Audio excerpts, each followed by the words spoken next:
გამარჯობათ, ლაპარაკობს რადიო თავისუფლება, თბილისის დროით ახლა 13 საათი და 5 წუთია და ეთერშია გენდერული ამბები, რომელშიც დღეს ქონებრივი უფლებების რეალიზების საკითხზე, ანუ მშობლების ქონების მემკვიდრეობაზე, შვილების არათანაბარი უფლებების საკითხზე ვისაუბრებთ. უფლებებზე, რომელიც კანონმდებლობით თანაბარია, რეალურ ცხოვრებაში კი არათანაბარი. ქონების გაყოფის სამართლებრივი რეგულირება და გენდერული დისკრიმინაცია. ამ საკითხებზე სასაუბროდ დღეს გენდერულ ამბებში ორი სტუმარი მოვიწვიეთ. პირველ სტუმართან, პარტნიორობა ადამიანის უფლებებისათვის წარმომადგენელთან ანა არგანაშვილთან ქონების გაყოფის საკითხში ქალთა დისკრიმინაციის პრობლემაზე შევჩერდებით. სამართლებრივ განმარტებებს კი მოვისმენთ ახალგაზრდა იურისტთა ასოციაციის წარმომადგენელთან ქეთი ქაჩლიშვილთან საუბარში. დაგვირეკეთ ტელეფონის ნომერზე 298 93 27. თქვენც დაუსვით ჩვენს სტუმრებს შეკითხვები და გამოთქვით მოსაზრებები მშობლების ქონებაზე, შვილების უფლებების შესახებ. მიკროფონთან ვარ მე, ნონა მჭედლიშვილი, რამდენიმე წუთში ანა არგანაშვილთან ერთად დავბრუნდებით. ეთერშია რადიო თავისუფლების გენდერული ამბები.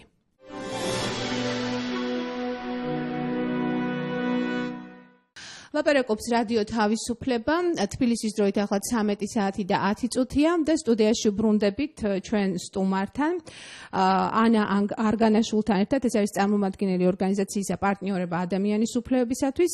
გამარჯობათ, ანა. ხო, გმადლობთ რომ გვესტუმრეთ და დღეს ჩვენი საუბრის თემა მსმენელმა უკვე არის ის რომ მშობლების ქონებაზე შვილების უფლებების გენდერული ბალანსი არ არის დაცული, ანუ ქალთა შელახული უფლებები ქონების გაყოფის პროცესში ამაზე ვისაუბრებთ.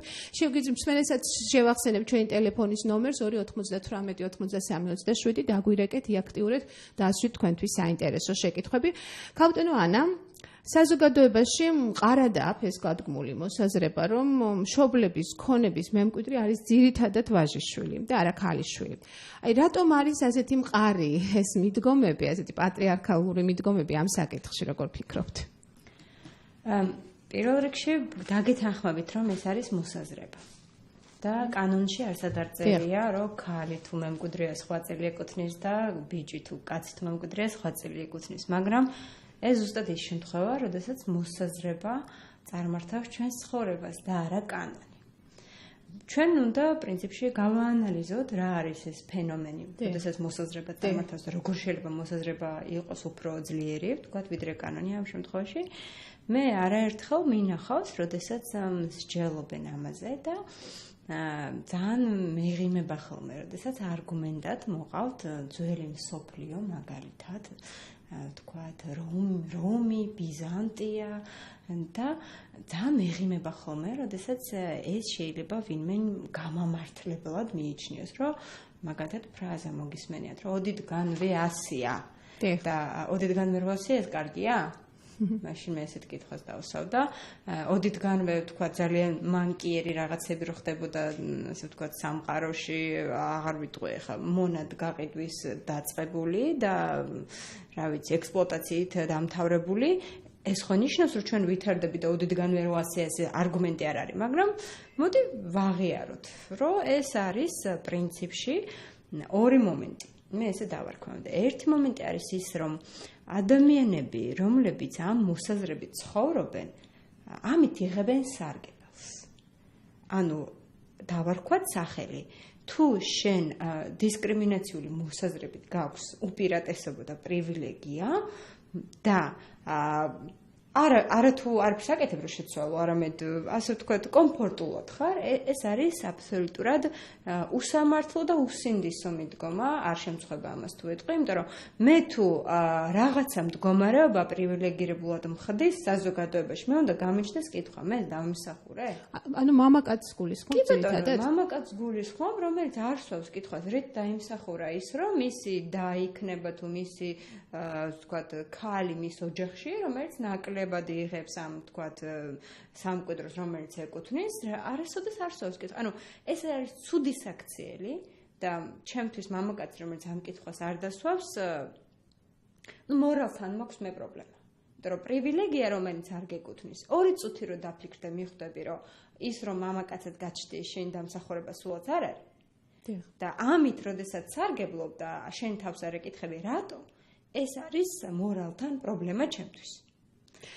და მეორეს თემდან ესე ორად დავიწყე, მეორე არის ის, რომ მოდი ესე ვთქვათ, განათლება და ცნობიერება. ანუ საზოგადოებაში, სადაც ჩვენ კანონზე მეტად რეალურად ის ადამიანი, რომელიც გეუბნებათ, რომ მაგალითად ბიჭს დაუტოვებს ქონებას თუ ასე შემდეგ, ამავე დროს შეიძლება გელაპარაკებდეთ ნატოზე და ევროკავშირზე.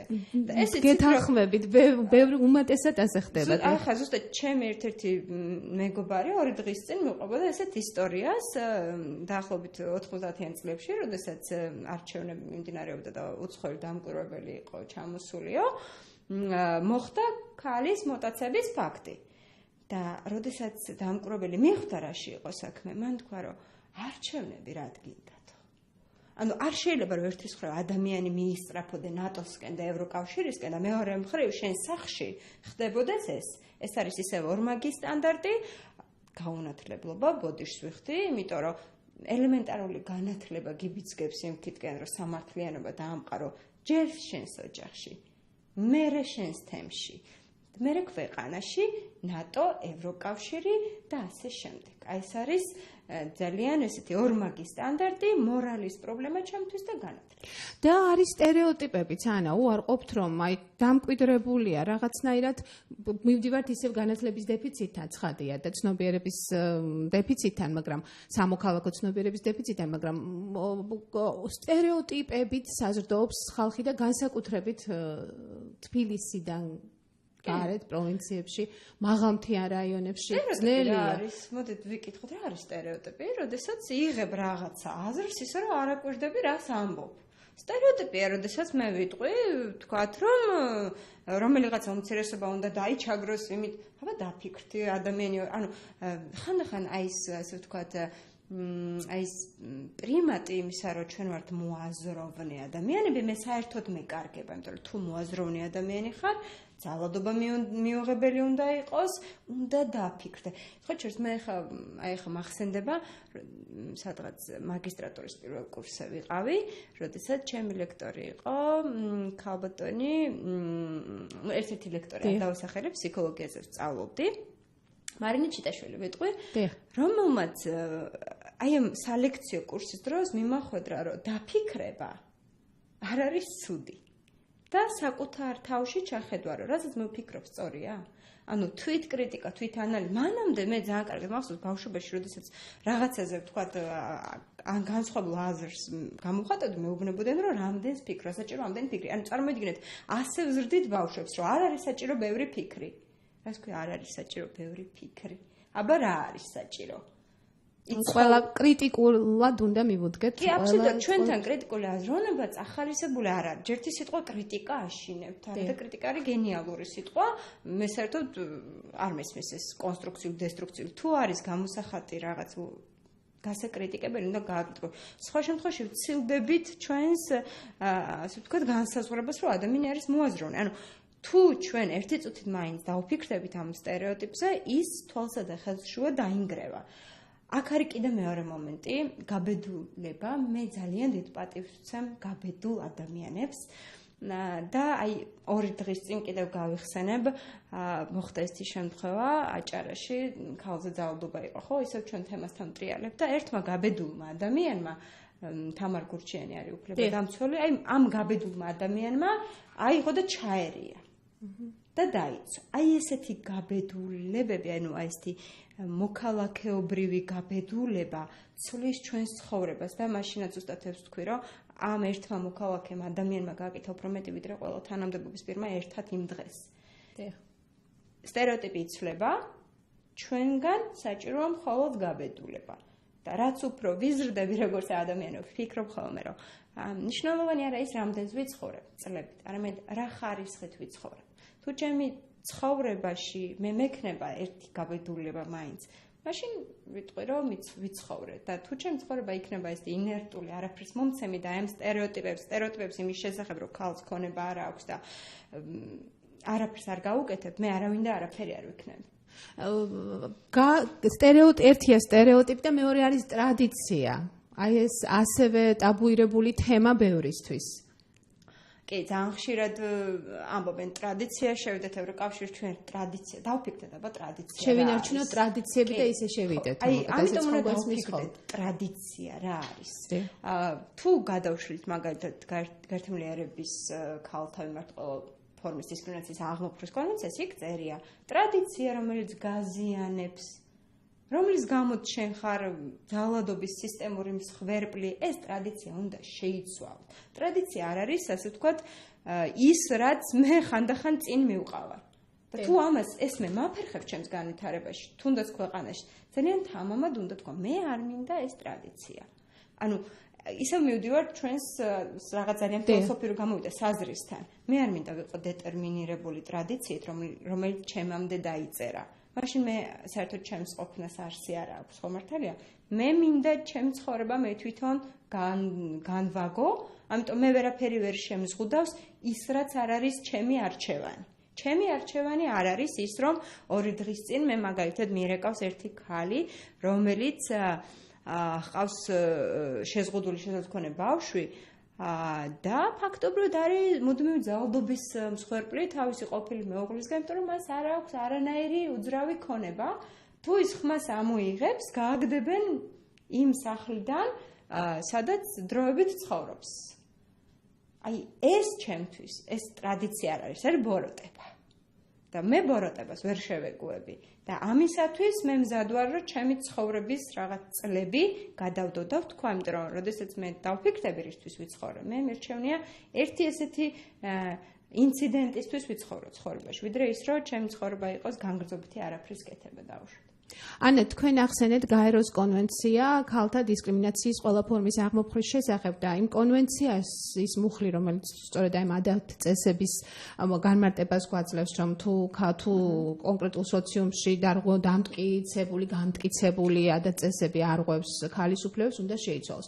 მაგრამ ეს ვალდებულება ეკისრება სახელმწიფოს, თუ არ ვცდები აი ამ მუხლის თანახმად. ძალიან დიდი მადლობა ამ კითხვისთვის, ეს ძალიან ახლოს დგას იმასთან, ამბობენ ხოლმე ცნობიერება უნდა შეიცვალოს, ვინ უნდა შეცვალოს და სახელმწიფო. დიახ. არც აქეთ, არც იქეთ. დიახ, სახელმწიფო. ამას აქვს ძალიან კონკრეტული მექანიზმები. როგორ უნდა შეცვალოს, ეს არის მაგალითად მთავარი. ვიტყვი, აი ამ წუთში და ეს პერიოდი მიმდინარეობს განათლების სამინისტროში. ძალიან სერიოზული პროცესი ეროვნული სასწავლო გეგმების რევიზიის, წიგნების რევიზიის, აი იქ უნდა შეიცვალოს. აი მაგალითად მე გუშინ გავიგე, რომ დაუშვათ თბილისის მერიამ დანიშნა ბაღების სააგენტოს ახალი ხელმძღვანელი. მე დავსვი კითხვა, რას გეგმავს ეს ადამიანი, ბაღების ვთქვათ რემონტს მარტო თუ სააღრდელო პროგრამებში, ვთქვათ, ბავშვთა უფლებების შეტანას, იმიტომ რომ ჩემი მეგობარი, რომელიც ნორვეგიაში ცხოვრობს, მეუბნება, რომ 4-5 წლის ბავშვი, რომელიც ნორვეგიაში დადის ბაღში, იმისთვის ცნობილია მაგალითად საკუთრება. როდესაც ის სათამაშოს წაართმევს ხას, მას ეტყვიან, რომ არ არის ეს შენი სათამაშო და არ შეიძლება სხვისი საკუთარი სათამაშო ძალით წარ. აი ეს ჩემთვის არის ის, რაც მე მინდა თბილისის მერიისგან, როგორც მინდა, რომ სკოლამდელი აღზრდა დაგეგმოს და არა ის, რომ ყოველი არჩევნების წინ და არჩევნების მერე ვილაპარაკოთ მარტო რამდენი ბეტონი დაიხარჯა, რამდენი ასე ვთქვათ მატერიალური საგნები ჩემს საზრეს არ განაპირობებს. იქ დადის ბავშვი, რომელიც ბავშვთა უფლებები, საკუთრება, გენდერული თანასწორობა, თქვენ იცით ევროპის საბჭოში გენდერული ძალადობის განდაცვას რომელი ასაკიდან ასწავლიან? 5 წლის ასაკიდან ბავშვმა იცის, არ უნდა შეეხონ აქ და აქ. ამით იწყება ძალადობასთან ბრძოლა. დიახ. და ჩვენ შემთხვევაში აი აგრესიული ხერხებიც ნებადართულიაო, გამიგია მე ექსპერტებისგანაც, მაშინ როცა რთულია რაღაცა პრობლემის დროულად მოგვარება, სახელმწიფოს ევალება რომ ჩაერიოს აგრესიულადაც ეთანხმებით ასეთ მოსაზრებას. აი არ ვიცი რა არის აგრესიულის განსაზღვრება. როდესაც ადამიანის უფლებები ირღვევა, არ უნდა დაირღვეს. დიახ.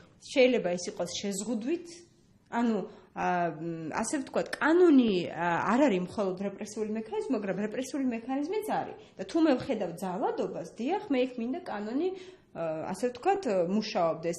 ანუ აი ხა კიდე რამდენიმე დღის წინ იყო ერთი შემთხვევა, როცა ჩვენ პროკურატურას მივმართეთ და ვიღაცები ვთქვათ, ცდილობდნენ ჩემს სინდისის აგდებას, როგორ ასე ვთქვათ, რატომ გაწირე ადამიანის უფლებებს გაწირვა არ ჭირდება. ეს არის ჩემთვის აბსოლუტური სტანდარტი. დაირღვა, მე მივმართავ იქ და იმას, რომელსაც ევალება უფლების დაცვა. არნერი, ასე ვთქვათ, სინდისი მქეჯნის მაშინ, როდესაც არაფერს არ ვაკეთებ. ასე მოიქცეს ყველა სახელმწიფო მოხელი. მე იმისთვის ავირჩიე, რომ თავის სინდისთან კომპრომისი არ წავიდეს. შეიძლება ვთქვათ იყოს, არ ვიცი, რომელიმე კონფესიის ვთქვათ მრევლი, შეიძლება იყოს სასულიერო პირებთან ახლოს, მაგრამ კანონში წერია რაღაც ნორმა და ჩვენ ქვეყანაში კანონის უზენაესობა. ეს იმას ნიშნავს, რომ დიახ, უნდა დავიცვათ კანონი. ანა, თქვენ ახსენეთ განათლება საბავშვო ბაღის ასაკიდან და ამის პრაქტიკულად ვითხოვთ ამას, რომ იყოს საბავშვო ბაღის ასაკიდან. მაგრამ რა მდგომარეობაა სკოლებში? სამოქალაქო განათლების თვალსაზრისით რა მდგომარეობა გვაქვს? აი, ზუსტად ამას შევეხე, რომ ეხლა მიმდინარეობს ძალიან აქტიური გადახალისება და მე ძალიან მიხარია და ძალიან დიდი იმედი მაქვს, რომ სამოქალაქო საზოგადოება იქნება ჩართული. და ერთადერთი ცოტა ის მწყინს, რომ როდესაც იწყებენ რეფორმას, არ ლაპარაკობენ რა იყო მანამდე ცუდად. მანამდე ცუდად მთავრობა კი არ იყო, მანამდე ცუდად იყო შინაარსი ჩვენი ცხოვრების და ეს შინაარსი იყო პროგრამები, ეს შინაარსი იყო კვალიფიკაცია.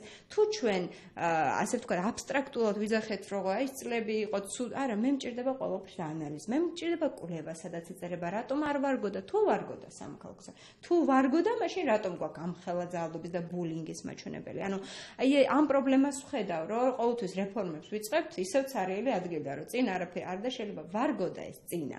ოღონდ ჩვენ უნდა დავინახოთ რატომ ცული და რას ცული. სხვა შემთხვევაში მოვაკიდე სხვა მთავრობა ის კიდე იწყეს რომ წინა არ ვარგოდა და ვიქნებით. ანუ ხედავ აკადემიური და მტკიცებულებებზე დაფუძნებული მიდგომის ნაკლებობას.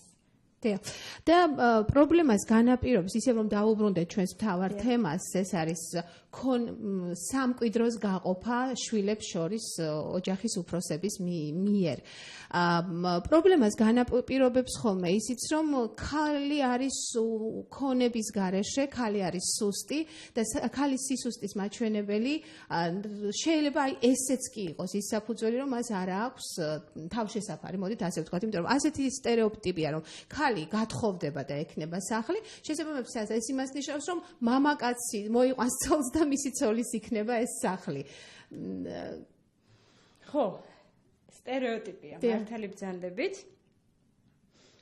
მაგრამ როდესაც ვლაპარაკობთ ქალების სისუსტეზე, მე ყოველთვის მივანიშნებ. აი, მათ შორის ეკონომიკური სისუსტის ერთ-ერთი საფუძვლად მოდით ესეთ ჩავთვალოთ, რომ მას არ აქვს ბინა. კი ბატონო, მე ყოველთვის მივანიშნებ ხოლმე, რომ ნებისმიერი ადამიანი, რომელიც ბავშვობიდან არის დისკრიმინირებული, მას სისუსტის ჩვევა უკვე გამომუშავებული აქვს და გეთანხმებით, რომ შედეგობრივად, დიახ, ის კონკრეტულ სიტუაციაში სუსტია, მაგრამ ზუსტად ეს არის, რომ რა მომენტშიც ის იგრძნობს ძალას და იტყვის, რომ ეს არ არის სამართლიანი, მე მაქვს ამის უფლება და ის თავის, ასე ვთქვათ, შინაგან რწმენებთან იქნება არადისონანსში, არამედ კონსენსუსში, ის აუცილებლად შეიძლება. აი, რამდენი პროცენტი გეგულებათ საქართველოს ქალი მოსახლეობისა, რომელიც ამას იტყვის? მე გეტყვით, რომ პროცენტულად არ დამეთვლია, მაგრამ ეს არის ძალიან ზრდადი მაჩვენებელი. მართლა? დიახ, ჩემს გარშემო არიან ძალიან ძლიერი ქალები, რომლებიც აი ზუსტად მაშინ, როდესაც ყველაფერი არის, ასე ვთქვათ, დრამატულად ჩაუფერებში, ისინი არა მარტო თავიანთ ცხოვრებას ცვლიან, არამედ ცვლიან გარემოს, მაგრამ იდეა რა არიცით, საკუთარი ცხოვრების შეცვლით ვიწყებთ ყველა. ანუ ვერ დაიწყ, მაგალითად პოლიტიკაში თუ მოვა ქალი და უნდა მოვიდეს, რა თქმა უნდა, მე კვოტებს ვერ მხრობი, მაგრამ ძალიან გულიმწყდება ხოლმე, როდესაც თქვათ ქალი პოლიტიკაში მხარს არ უჭერს გენდერულ თანასწორობას. ეს ცით რატომ?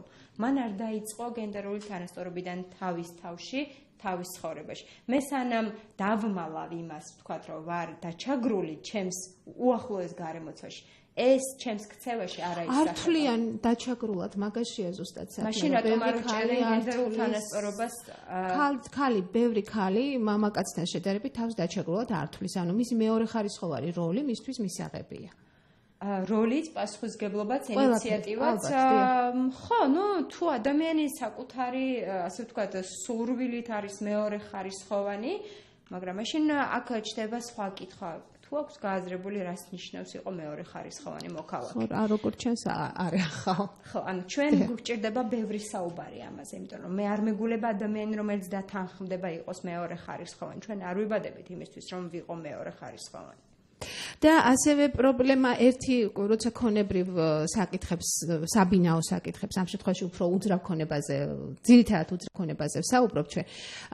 პრობლემაა ხოლმე ასევე განქორწინების შემთხვევაში, თითქოს აქ მეტად არის კანონი ჩარეული ამ საკითხებში, მაგრამ მაინც ხშირ შემთხვევაში ქალი უუფლებოა განქორწინების დროსაც. აქ გვაქვს ერთი ძალიან სერიოზული პრობლემა, რაც უნდა დადგეს დღის წესრიგში და განსაკუთრებით სამართალმცოდნებს და იურისტებს უნდა დაუდგეთ დღის წესრიგში. არის ის, რომ რა ტიპის შრომის განფასება ხდება საქართველოში.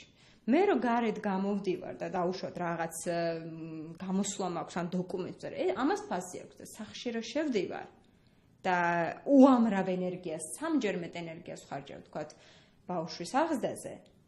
ამას ფასი არ აქვს. გეტყვით, ამას აქვს ფასი, როდესაც მე ვქირავებ, თქვათ, ადამიანს, რომელიც დამეხმარება, ძალიან ძვირი ღირს. ამიტომ უნდა დადგეს ეს თემა, მოხდეს ფასის დადება იმ საქმისა, რასაც ქალები აკეთებენ სახლში, ეს საქმე იყოს გადანაწილებული შიგნით ქალზე და კაცზე თანაბრად და აი ამის შემდეგ განქორწინების დროს, როდესაც ყველაფერი განფასებული და გადანაწილებულია, დამერწმუნეთ, რა თქმა უნდა, ბევრად უფრო თანასწორობის დაცვით მოხდება ეს განქორწინების პროცესი. კეთილი, ანა, ჩვენ გავაგრძელებთ საუბარს 2 წუთში, ახალი ამბების დროა ჩვენს პროგრამაში. ნინო როდონაიას უთმობ მიკროფონს.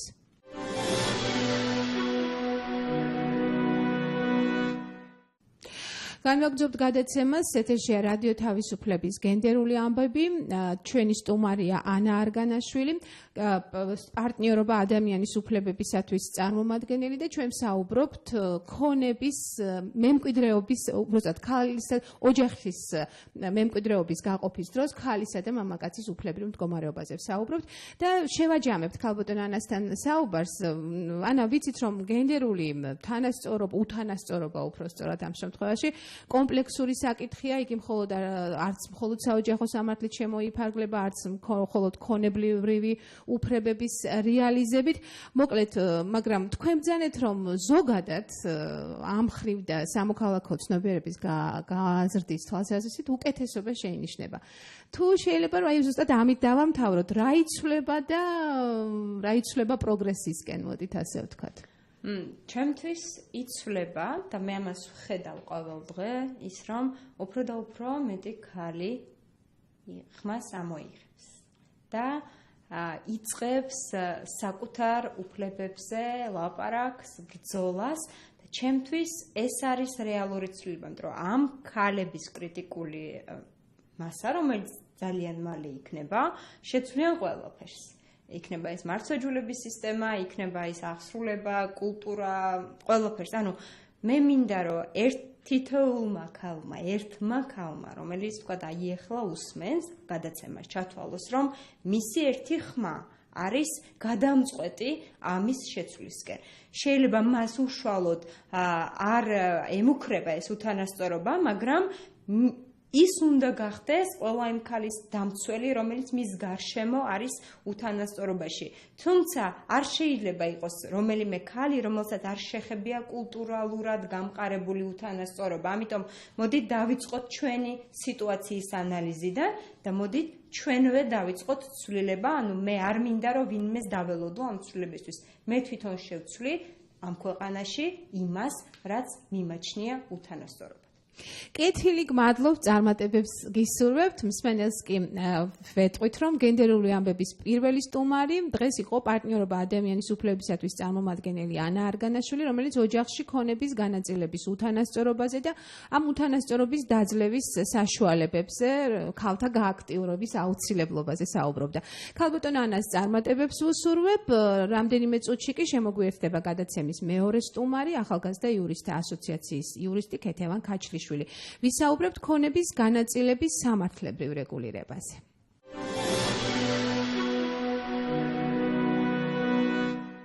ლაპარაკობს რადიო თავისუფლება, თბილისის დროით 13 საათი და 38 წუთია და განვაგრძობთ გადაცემას გენდერული ამბები, რომელშიც დღეს საუბრობთ ოჯახში ქონების განაწილების უთანასწორობაზე.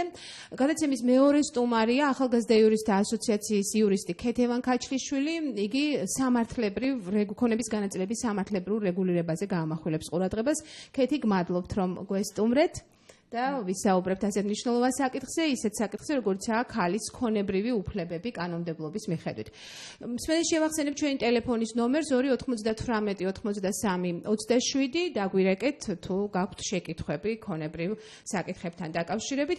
ახლა კი დავიწყოთ საუბარი. ქეთი, ქალი მემკვიდრე, კაც მემკვიდრესთან შედარებით რეალურად უუფლებოა, რეალურ ცხოვრებაში გულისხმობ, მაგრამ როგორ არის ეს ყველაფერი კანონით? რას ამბობს კანონი ამასთან დაკავშირებით?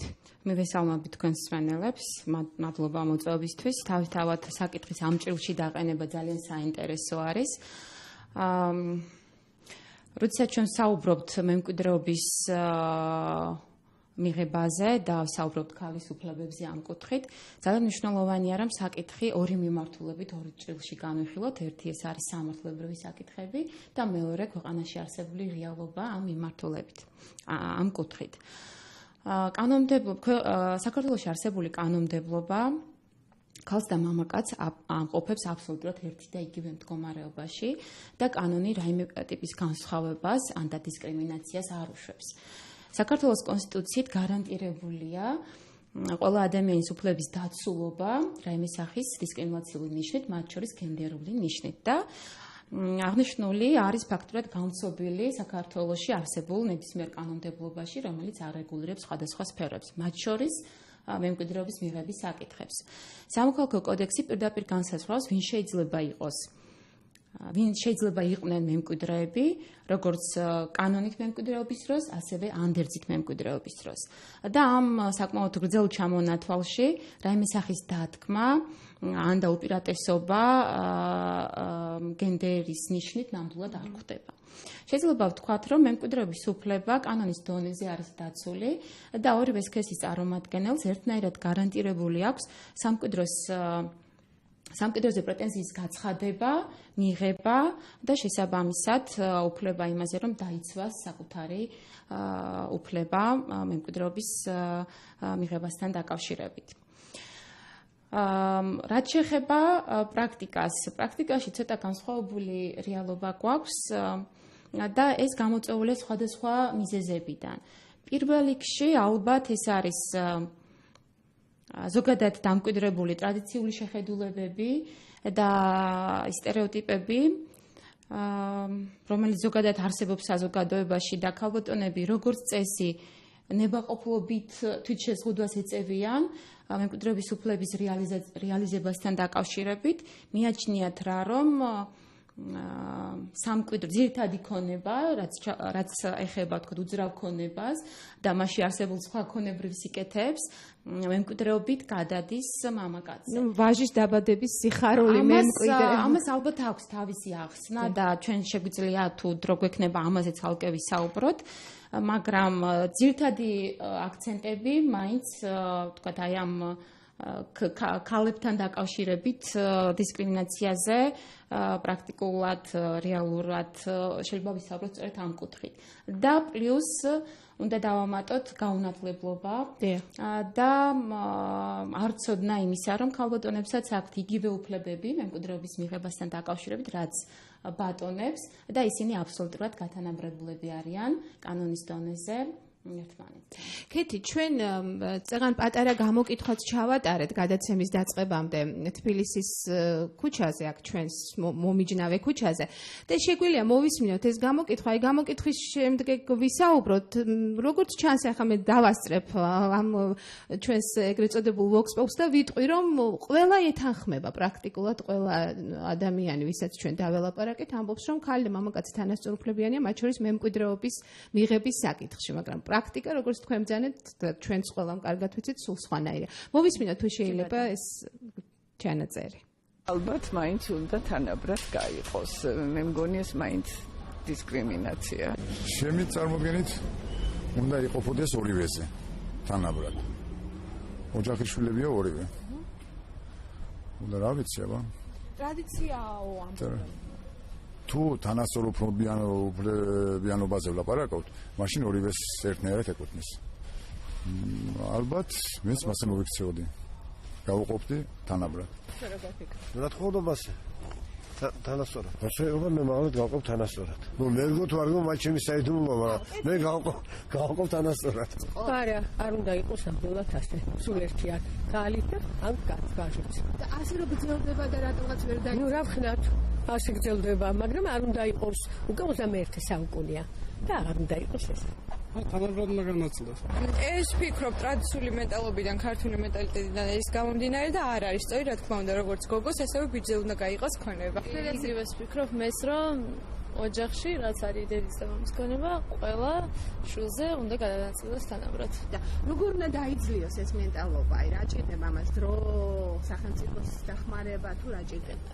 ისიც როგორ არის, ეს დრო ნამდვილად ჭირდება, მაგრამ დროსთან ერთად ამას ჭირდება ხალხის ყურამდე და ხალხის შეგნებამდე იმის მიტანა, რომ შვილი ყველა არის თანასწორი და თანაბარი და არავის კი, ქალი და მამაკაციც არის თანაბარი. თქვენ როგორ ფიქრობთ, ქალს არ ეკუთვნის ის, რაც მამაკაცს ეკუთვნის, თუ როგორაა ეგ საქმე? ჩვენ ხო ნორმალური ადამიანები ვართ, ქართველები, მე მგონი ნორმალურად ვაზროვნებთ და ეგ კითხვა საერთოდ არც უნდა დაისვას ეგ კითხვა, მე ესე ვფიქრობ რა. როგორც კაცს ეკუთვნის, ისე ქალს. ორი გოგო რო არის და ბიჭი არ არის, მაშინ ვის უნდა დასჭეს ის? ორდაზე როგორ იყოფა, უმცროსობაზე თუ თანაბრად? საქართველოში ეგ კანონია, რომ ბიჭს მეტი ეკუთვნის ვიდრე გოგოს? არ არის ეგ კანონი. აბა მაშინ ყველას ეკუთვნის. გასაგებია, თუ შეიძლება ღამის შეფასებას გთხოვთ კეთი, მაგრამ თითქოს ყველაფერი ნათელია თან ხალხის სხვას ამბობს და სხვას აკეთებს, ასეთია რეალობა? ფაქტიურად გამოდის ასე, იმიტომ რომ გამოკითხულ მოქალაქეთა უმეტესობამ თავისი შეხედულება დააფიქსირა, რომ შვილი, მიუხედავად იმისა, არის ის მამაკაცი თუ ქალბატონი, არის ერთნაირად სამზრუნველო მშობლის მიერ და მათ შორის მემკვიდრეობის უფლებაც მასზე თანაბრად უნდა გადანაწილდეს, თუმცა იქვე გამოითქვა მოსაზრება, რომ სჭირდება გარკვეული დრო ამ ყველაფერს იმისათვის, რომ რეალურად ეს ასე განხორციელდეს. ასეთ კანონის, მე ვფიქრობ, ამ შემთხვევაში მაინც არის უფრო დამკვიდრებული ტრადიციებიდან გამომდინარე შეხედულებები მძლავრობს კანონით განსაზღვრულ ნორმებს და ჩემთვის მაგალითად ძალიან საინტერესო იქნება ბატონები, რომლებმაც განაცხადეს, რომ ორივე შვილი მათთვის თანაბარია და აუცილებლად გაუყოფს ქონებას რეალურად რა მოხდება, როდესაც ისინი დადგებიან ფაქტის წინაშე. აქ ერთი ძალიან მნიშვნელოვანი მომენტია გასათვალისწინებელი, რომ მამაკაცების უმეტესობა საცხოვრისი სწორედ ამ წესით აქვს მიღებული და ამ წესით და პრინციპებით აგრძელებს ცხოვრებას. ითვლება, რომ ქალი, რომელიც თხოვდება და გადის ოჯახიდან, ის კარგავს ოჯახთან კავშირს და შესაბამისად ის სადაც შედის, რომელ ოჯახში შედის, იმ ტრადიციების მატარებელი ხდება და შესაბამისად ის ოჯახი იღებს უკვე მსრულნელობას ამ ქალბატონთან დაკავშირებით. ხოლო მამაკაცი, რომელიც რჩება ოჯახში, აგრძელებს გვარს, აგრძელებს ტრადიციებს და შესაბამისად ოჯახის ქონება გადადის აქედან გამომდინარე მამაკაცზე. როგორც წესი, ეს არის ის ძირითადად ის გარემოებები, რატომაც მამაკაცები სარგებლობენ უპირატესობით. გვარის გაგრძელების მომენტი არის არსებითად მნიშვნელოვანი საქართველოში. თუმცა არ უნდა წარმოვიდგინოთ ასე, რომ ასე აბსოლუტური უმრავლესობა ასე იქცევა, ძალიან ხშირია შემთხვევა და მე მიხარია, რომ მშობლები თანაბრად ზრუნავენ. როგორც მემკვიდრეობის გადანაწილების კუთხით, როგორც ქალბატონებზე, ასევე მამაკაცებზე და ასეთი უამრავი შემთხვევა არის და რა თქმა უნდა, ჩვენ ასე მასობრივად არ უნდა განვიხილოთ ეს შემთხვევები. სამწუხაროდ, უფრო პერიფერიებში და რაიონებში უფრო მეტად აქტუალურია ეს თემები. და ასევე უფრო მეტი სიმძაფრით არის წარმოჩენილი ქალაქთან დაკავშირებით მემკვიდრეობის უფლების რეალიზება, როდესაც ოჯახი მატერიალურად არის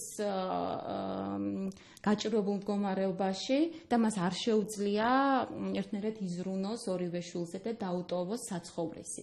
აქ ძირითადი აქცენტი მემკვიდრეობასთან დაკავშირებით მაინც საცხოვრისზე კეთდება, იმიტომ რომ ჩვენ და ისიც გავითვალისწინოთ, როდესაც ტრადიციებზე ვსაუბრობთ, რომ ქალი როდესაც თხოვდება, ასევე ტრადიციების მიხედვით მას ატანენ მზითვს და ეს მზითვი ერთგვარად ითვლება მის წილად, სამკვიდროდან მის წილად არის ეს მოსაზრებაც და ალბათ გარკვეული წვლილი ამასაც მიუძღვის ის, რომ საბოლოო ჯამში ოჯახის ქონების მამაკაცის სასარგებლოდ განკარგვა სწორედ აქედან გამომდინარე ხდება. და თქვენ ახალგაზრდა იურისტთა ასოციაციას გაქვთ ალბათ პრაქტიკული გამოცდილებაც იმისა, ბოლო წლებში, ყოველ შემთხვევაში თქვენ ძანთ, რომ ბოლო წლებში უფრო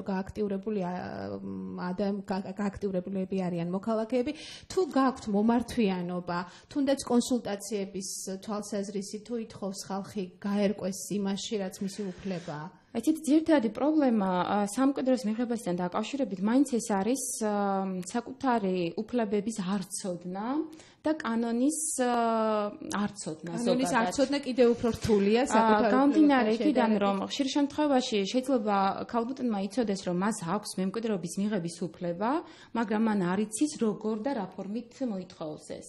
რაც ძალიან ხშირად წარმოადგენს მისთვის სწორედ ეს წარმოადგენს მისთვის უფლების შეზღუდვის საფუძველს. იმიტომ რომ მემკვიდრეობის მიღებაზე განცხადება გარკვეულ ვადაში უნდა გაკეთდეს, გარკვეული პროცედურების დაცვით და როდესაც ეს არ ხერხდება, შესაბამისად, მას ერთმევა უკვე მემკვიდრეობაზე პრეტენზიის გაცხადების უფლება. და როგორც წესი, ძირითადად არის ეს მომენტები.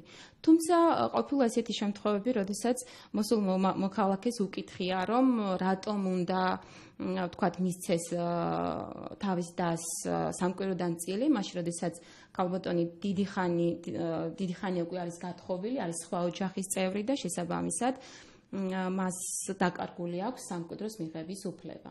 ანუ ეს ძირითადად სადავო საკითხებია ხოლმე, ხო? უმთავრესად დავის საგანი ხდება, როცა ითხოვს ერთი მხარე, რომ მიიღოს ძირითადად სადავო, რა თქმა უნდა, ხდება იმ შემთხვევაში, როდესაც ქალბატონი აცხადებს პრეტენზიას, ხო? ჩვენ უნდა აღვნიშნოთ აუცილებლად, რომ სამკვიდროს მიღება, არ მიღების საკითხი აბსოლუტურად გადასაწყვეტია თვითონ ქალბატონის. Იმიტომ რომ მას უფლება აქვს განაცხადოს ნებისმიერი მისი მოსაზრებიდან გამომდინარე, თუნდაც თავისი ტრადიციული შეხედულებიდან გამომდინარე, ხომ ეს მისი უფლება შეუძლია მიიღოს, ან არ მიიღოს საკითხი. ისა ქონება. როდესაც ის არ იღებს ქონებას და არ აცხადებს პრეტენზია, აქ პრობლემა ნაკლებია. პრობლემას ვაწყდებით მაშინ, როდესაც მას სურს რომ მიიღოს მემკვიდრეობა და აქ აწდება გარკვეულ ბარიერებს. პირველ რიგში პრაქტიკაში რაც შემოხვედრია ეს არის თვითონ ზეწოლა, ფსიქოლოგიური ზეწოლა სანათისაოდან, რომლებიც ასე ვთქვათ, არც ისე დადებითად აფასებენ და უყურებენ ქალბატონების ასეთ ნაბეჯს. ისინი ფიქრობენ, რომ ამით ეცილებიან ძმას სამკვიდროს მიღებაში და გარკვეულწილად უქმნიან პრობლემებს თვითონ ოჯახს. მეორე პრობლემა რაც არის, ეს არის თვითონ ქალბატონების თვითშეზღუდვა, როდესაც მათ შეიძლება რეალურად უნდათ, მაგრამ მათ იმდენად მაღალია შინაგანად, თქვა ტრადიციების პატივისცემა, რომ ისინი თავს ვერ არ აძლევენ უფლებას, რომ რეალურად განაცხადონ პრეტენზია სამკვიდროს მიღებასთან დაკავშირებით. ძირითადი პრობლემები, რა კუთხითაც იქნება, ეს არის, როდესაც ქალბატონი, რომელიც არის დაქორწინებული, მეუღლის ოჯახში შექმნება პრობლემები და მას უწევს მეუღლის ოჯახის დატოვება. აი აქ უკვე რეალურად წარმოჩინდება რა შედეგი შეიძლება მოყვეს ქალბატონის ასეთ თვითშეზღუდვებს მემკვიდრეობის მიღებასთან დაკავშირებით. ფაქტობრივად ქალბატონი რჩება ყოველგვარი მატერიალ თუ მას არ აქვს თქვა თავისი დამოუკიდებელი შემოსავალი და სხვა საცხოვრისი, თავისი თანხით შეძენილი, ის აღმოჩნდება აბსოლუტურად დაუცველი და შეიძლება ითქვას ღია ცის ქვეშ. ძალიან ხშირია შემთხვევა, როდესაც ქალბატონები, რომლებიც არიან ძალადობის მსხვერპლი, მათ შორის ფიზიკური ძალადობის მსხვერპლი, ისინი ვერ მოდიან და არ მოდიან მეუღლის ოჯახიდან, იმიტომ რომ მათ არ აქვთ არსად წასასვლელი. და ეს არის ძალიან სერიოზული პრობლემა და არც ისე იშვიათი პრობლემაა საქართველოში. და თვითონ მეუღლებიდან განქორწინების შემთხვევაში წილის მიღების საკითხიც ასევე სადავოა ხოლმე? რაც შეეხება განქორწინებიდან წილის მიღებას. ამ შემთხვევაში კანონი განსაზღვრავს, რა შემთხვევაში შეუძლია ქალბატონს მიიღოს თანასაკუთრებიდან წილი. მას პრეტენზიის გაცხადება შეუძლია იმ ქონებაზე, რომელიც წარმოადგენს თანასაკუთრებას, ანუ ქონებას, რომელიც შეძენილია მეუღლეთა რეგისტრირებული ქორწინებიდან მათ განქორწინებამდე. თუ კი არის ასეთი ქონება, ბუნებრივია, მას შეუძლია წილის მოთხოვნა. მათ შორის კანონი გვაძლევს ამ შემთხვევაში წილის თანაბრობის დარღვევის შესაძლებლობას ბავშვების ინტერესებიდან გამომდინარე. და ეს არის ძალიან კარგი ვარიანტი.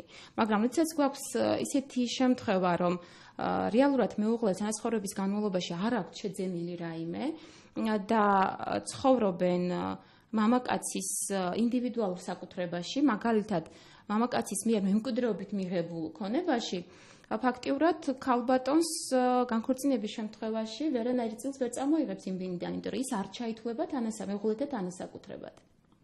კეთი, ჩვენ ახლა ცოტა ხანში პატარა ერთი წუთით შევისვენებ, დაახლოებით მოვისმენთ რეკლამას და შემდგომ განვაგრძოთ საუბარი ქორწინების ხელშეკრულების შესახებ. არსებობს საქორწინო ხელშეკრულება, როგორც იცით, თანამედროვე აპრობირებული მეთოდი მთელ მსოფლიოში, სადაც დაცულია მხარეთა თანაბარ-უფლებიანობა.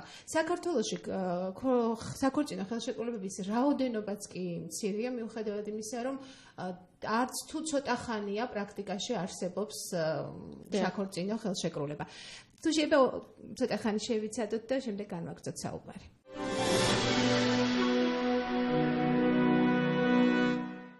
ლაპარაკობს რადიო თავისუფლება, განვაგრძობთ საუბარს ჩვენ სტუმართან, ახალგაზრდა იურისტთა ასოციაციის წარმომადგენელთან, ქეთი ქაჩლიშვილთან. გადაცემა გენდერული ამბებია ეთერში და ჩვენი დღევანდელი თემა არის ქონების გაყოფა, ისე რომ თანასწორუფლებიანობა დაცული იყოს ქალსა და მამაკაც შორის. კერძოდ ჩვენ შევჩერდით საქორწინო ხელშეკრულების საკითხზე, ქეთი. რატომ არ დებენ საქართველოში, რატომ არ არის ეს აპრობირებული მაინდა-მაინც ისე როგორც განვითარებულ ქვეყანაში? მოგახსენებთ, საქორწინო ხელშეკრულების ინსტიტუტი დიდი ხანია, რაც არსებობს და არის გათვალისწინებული კანონმდებლობით, თუმცა ალბათ ერთეული შემთხვევებია, როდესაც რეალურად ის იქნა დადებული და შემდგომ ამის შესაბამისად დავის შემთხვევაში ქონება გადანაწილებული.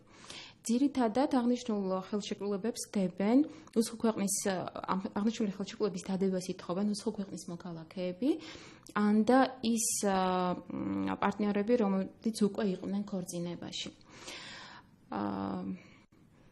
რატომ არ არის პოპულარული? ჩემთვის ძნელია ახლა ამის თქმა. ფაქტია, რომ ძალიან ცოტა თუ იცის ამის შესახებ და უფრო ცოტა თუ სარგებლობს საქორწინო ხელშეკრულებით. ალბათ ძირითადი მიზეზი, რატომაც საქორწინო ხელშეკრულება არიდება, ეს არის, რომ მხარეებს, რომლებიც ქორწინებაში შედიან, მათ არ აქვთ რეალურად ძლიერი ქონებრივი მდგომარეობა, რომლის დაცვაზეც იფიქრებენ საქორწინო ხელშეკრულებით. ძირითადი მიზეზი ვფიქრობ ეს არის.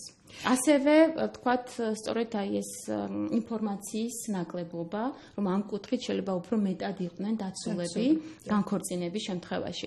მთელი პრობლემა ალბათ იმაშია, რომ როდესაც ადამიანები ქორწინდებიან, ისინი არ ფიქრობენ პრობლემებზე და არ ფიქრობენ, რომ შეიძლება ისინი დაადგნენ განქორწინების წინაშე და ისეთი პრობლემების წინაშე, როგორიც არის ქონების გაყოფა და გადანაწილება. და ჩვენი საუბრის ძირითად თემას რომ დაუბრუნდეთ მემკვიდრეობის საკითხს, ოჯახის მიერ, მშობლების მიერ ქალიშვილისა და ვაჟიშვილის მემკვიდრეობიდან გამოცხადების საკითხს რომ დაუბრუნდეთ, რას ურჩევდით ქალებს, რომლებიც შედარებით უუფლებოები არიან ამ თვალსაზრისით? ამ კუთხით ჩემთვის ძალიან მნიშვნელოვანია, რომ ქალბატონებმა იცოდნენ თავიანთი უფლებები, რომ მათ აქვთ თანაბრად, მამაკაცთან თანაბრად კანონით მინიჭებული უფლებები. კანონით მინიჭებული უფლებები, მათ შორის მიიღონ მემკვიდრეობა მშობლების დანატოვარ ქონებაზე. რაც შეეხება უფლების რეალიზებას, ეს მათი გადასაწყვეტია, რამდენად მოახდენენ თუ არ მოახდენენ რეალიზებას. უბრალოდ მათ სანამ მიიღებენ გადაწყვეტილებას, მათ ძალიან კარგად უნდა გაიაზრონ შედეგები მათი უარის თქმის. იმიტომ რომ სამკვიდროს მიღებაზე უარის თქმა არის შეუქცევადი და შემდგომ, ასე ვთქვათ, ეგრეთ წოდებული გადაფიქრების შემთხვევაში ისინი ვეღარ აღიდგენენ ამ უფლებას. ამიტომ ძალიან მნიშვნელოვანია, რომ ეს თავიდანვე გაიაზრონ და გაითვალისწინონ. მათაც აქვთ იგივე უფლებები, მათაც შეუძლიათ ისარგებლონ ისეთი სიკეთით, როგორიც არის მშობლების ან სხვა პირების მხრიდან ქონების მიღება და შესაბამისად აქედან გამომდინარე სიკეთეების სარგებლობა. კეთილი, ძალიან დიდი მადლობა, წარმატებებს გისურვებთ. მსმენელს შევახსენებ, რომ ჩვენი სტუმარია ახალგაზრდა იურისტთა ასოციაციის იურისტი ქეთე ქაჩლიშვილი, რომელიც ქალსა და მამაკაცს შორის ქონებრივი უფლებების რეალიზების სამართლებრივ საკითხებზე საუბრობდა. თქვენ უსმენთ გადაცემას გენდერული ამბები, რომელსაც ვუძღვებოდი მე ნონა მჭედლიშვილი. მომავალ შეხვედრამდე ლაპარაკობს რადიო თავისუფლება.